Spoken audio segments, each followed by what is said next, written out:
வணக்கம். இன்றைய ஊழ் அதிகாரத்தின் 3வது குறளை நாம் பார்க்கலாம்.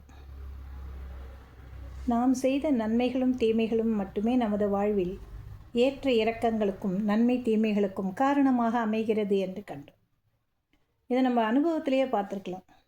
ரொம்ப நல்ல வேலை செஞ்சுருப்போம், மிக சிறப்பாக அதனுடைய அவுட்புட் இருக்கும், விளைவுகள் இருக்கும். ஆனால் அப்படி இருந்தால் கூட அதனுடைய முழுமையான பாராட்டு நமக்கு கிடைக்காது. மிகச்சிறந்த வேலையை செஞ்சுருப்போம், ஆனால் அந்த வேலைக்குரிய பாராட்டும் நமக்கு கிடைக்காது. ரொம்ப நல்ல எல்லாத்தையும் படிச்சுட்டு போயிருப்போம், ஹாலில் போனால் மறந்து போயிடும், எழுத மாட்டோம். 100% மார்க் வருங்கிற இடத்துல 60% வாங்கிட்டு வந்து நிற்போம். என்ன அப்படின்னா, இதுதான் ஊழ்வினை அப்படின்னு சொல்கிறார். பல நூல்களை கற்றறிந்த அறிஞர்கள் கூட சில சமயம் சபையில் பேச முடியாது.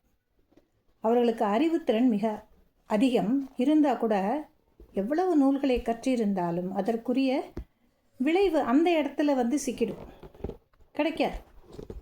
அதாவது மறைத்து விடும்.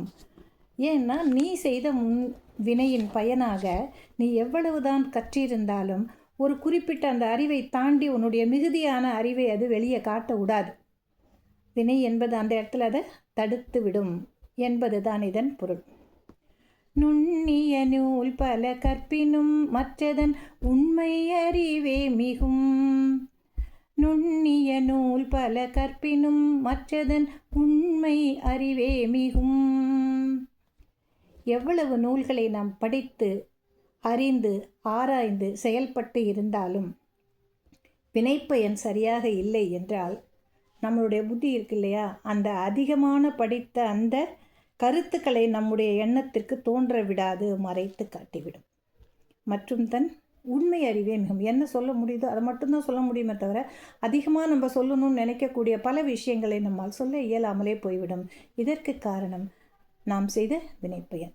எவ்வளவு நூல் படிச்சிருந்தாலும் எவ்வளவு கல்வி கற்றிருந்தாலும் வினைப்பயன் சரியாக இல்லை என்றால் அதை முழுமையாக நம்மால் பயன்படுத்த இயலாது என்று இந்த குறள் நமக்கு எடுத்துரைக்கிறது. நன்றி. நாளை காணலாம்.